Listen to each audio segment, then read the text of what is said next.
Hello everyone. In chapter 5, we are going to learn a new method for characterizing RF circuits at high speeds. We have seen in our previous chapters that the transmission line changes how the load looks like to the source. In the transmission line, there are waves being created, and those waves bounce back and forth. And because of that, the input impedance looks different at different parts of the load of the transmission line. So far, when you were characterizing circuits in ECE 140 or ECE 240, all you did was bring your oscilloscope cables to the point you wanted to measure, or a multimeter cable across the points you wanted to measure, and whatever you saw on your meters was what you thought was happening right on at the circuit. That's what you have been doing so far. But now we have seen that when we go to high frequencies, high speeds, what you measure somewhere at the end of a cable is not exactly what is happening at the beginning of the cable. So how do we get out of it? And thus, your measurement techniques which you have been using so far in ECE 140 and ECE 240 need to be modified. So let us start with what you have already seen in your circuits courses, and these are the impedance and admittance matrices. So let's consider an N-port circuit. I'm just arbitrarily drawing it. This circuit has N ports to which you can connect your voltage sources or your current sources or your loads.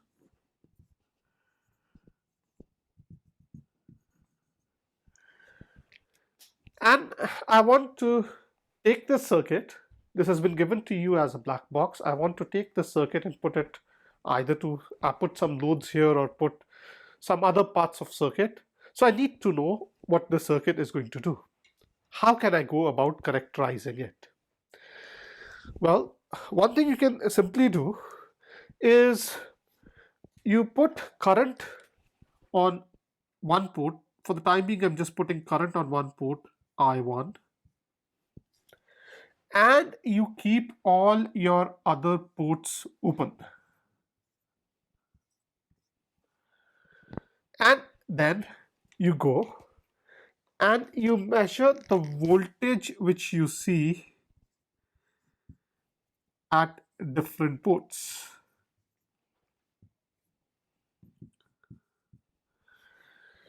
So you pass current through one port. You basically take a current source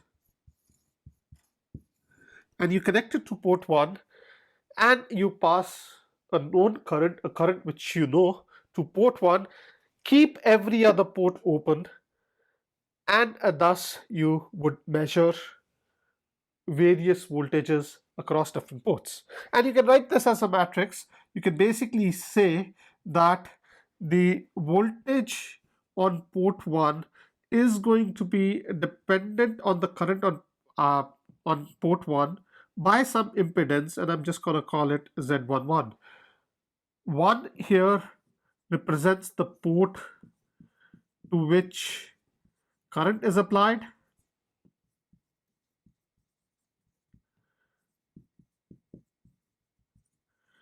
and this one here, the first term here represents port at which voltage is measured.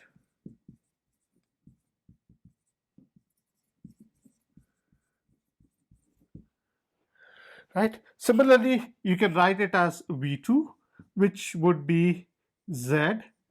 You're applying current on port 1, you're measuring voltage on port 2 as Z1.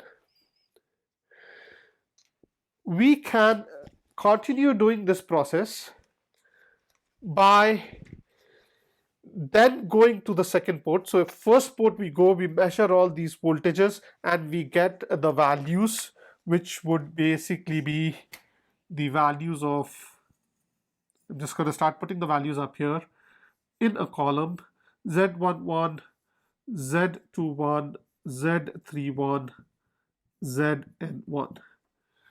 I have put current on port 1 and I am measuring voltage on port 1 to calculate this Z11.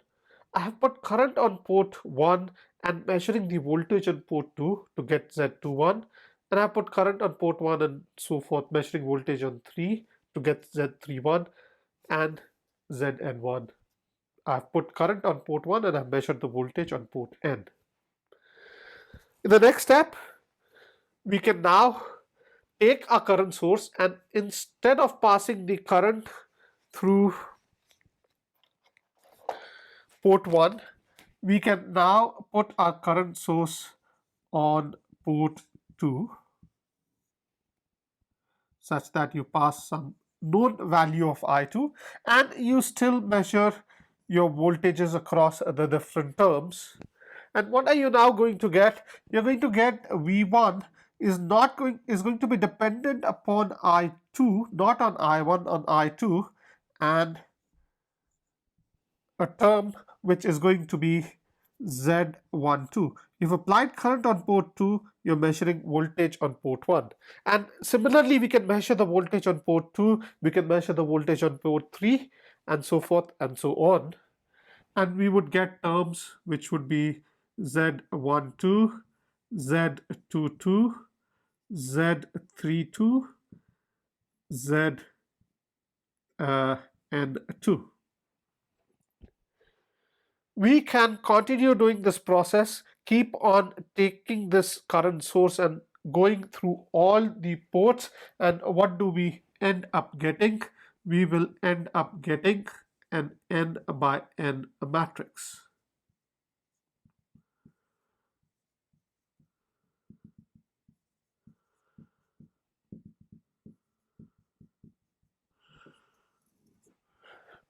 So we get a matrix in these impedances which is of the order of n by n. What does this matrix represent? If I was now going to look at how the voltage and the currents at different ports are going to be related with each other, I can basically take that matrix and I can say that the voltage on 1, voltage on 2, so forth to n is going to be Z11, Z12, Z1n, Z21, Zn1, Znn, and the current is I1, I2, In. So if I want to calculate with respect to this circuit, what would the voltage here be? The voltage here, let's just open it up. Voltage V1 would simply be Z11 I1 plus Z12 I2 plus Znn In. And obviously this is working only for linear circuits. It won't work for nonlinear circuits at all. So this is what the impedance matrix is, and by using this impedance matrix, by going and measuring this impedance matrix for any linear circuit, you would be able to see how it would respond as I put different voltages and currents across these different ports, either by putting loads there or by putting voltage sources or current sources there. And I can characterize any black box which has been given to me, and I can see how it would interact with the rest of my circuit. We could have, instead of measuring voltages, we could have also measured current, and in that case what we would be doing is, instead of putting a current source, we put in a voltage source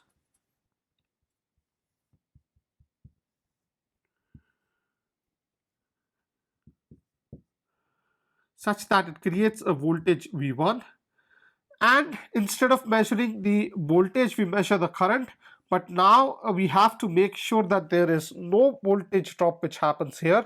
Otherwise, if the voltage drop happens here, that can affect the output at port 1 too. So what we have to do is we have to short circuit every other port. So we apply a known voltage to port 1. We measure what the current in the different ports is,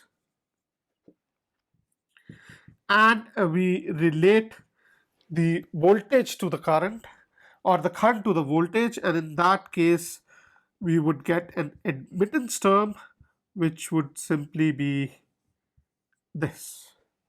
And it is not difficult to prove, and you can clearly see that the admittance matrix and the impedance matrices are just related to each other by a matrix inversal operation. So this is what you have been doing in your previous courses. ECE 240 or ECE 140, you should have seen this, of how to characterize an N-port circuit.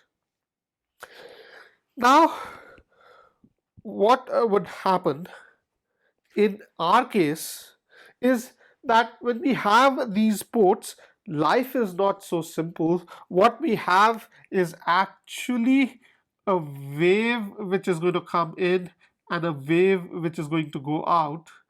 And in reality, to connect these voltage sources and the current sources, we would have these transmission lines, and these waves would travel back and forth. So this is what we know. We really do not know what is happening here, and it's not going to be possible for us. Any probes we put, like an oscilloscope, would have another transmission line attached to it, and we put that probe on our port. We are measuring somewhere here, but circuit is responding somewhere here, and we have already seen that depending upon the length of the transmission line, the impedance mismatch between the transmission line and the circuit, the response of the transmission line can be totally different. What we measure far away could be totally different than what the circuit is doing right at its port. So it becomes very, very difficult for us to do practical measurements where we can follow the process you have been following before and get at these impedance matrices or admittance matrices in an easy way.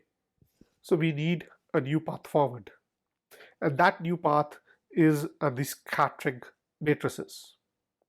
Let's take a look at it.